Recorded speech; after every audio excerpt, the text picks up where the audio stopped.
समानुपातिकको मतगणना पनि सकियो। मात्र 2 सिटले रासपा 2/3 ल्याउनबाट चुक्यो। दर्शकबिन प्रतिनिधि सभा सदस्य निर्वाचन अन्तर्गत समानुपातिक निर्वाचन प्रणाली तर्फको मतगणना सम्पन्न भएको छ। मतगणना सकेसँगै रासपा 2/3 ल्याउनबाट मात्र 2 सिटले चुक्नु परेको छ। निर्वाचन आयोगका अनुसार अब प्राप्त मतको आधारमा राजनीतिक दलहरूले पाउने समानुपातिक सिट संख्या निर्धारण गर्ने प्रक्रिया सुरु गरिएको छ।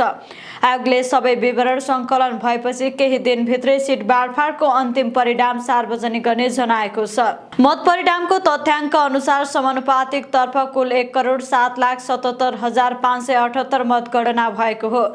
उक्त मत परिणाम अनुसार राष्ट्रिय स्वतन्त्र पार्टी रासपाले 51,53,048 मतसहित पहिलो स्थानमा रहेको छ। दोस्रो स्थानमा नेपाली काङ्ग्रेस रहेको छ, जसले 17,55,004 मत प्राप्त गरेको छ।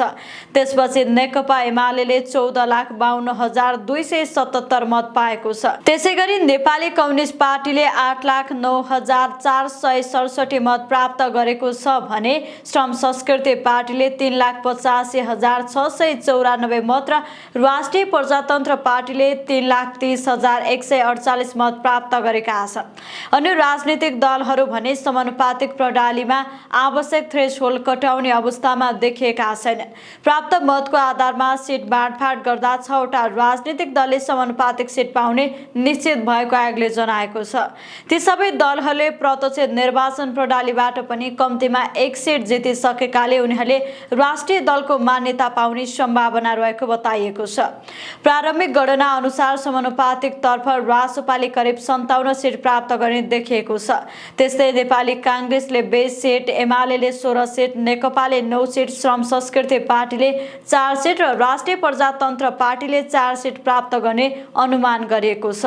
प्रत्यक्ष निर्वाचन प्रणालीबाट प्राप्त सिटसँग समानुपातिक सिट जोड्दा रासपाको कुल सिट संख्या करिब 182 पुग्ने देखिएको छ। प्रतिनिधि सभामा 2/3 बहुमतका लागि 184 सिट आवश्यक हुने भएकाले रासपा केवल 2 सिटले 2/3 बहुमत ल्याउनबाट चुकेको देखिएको हो।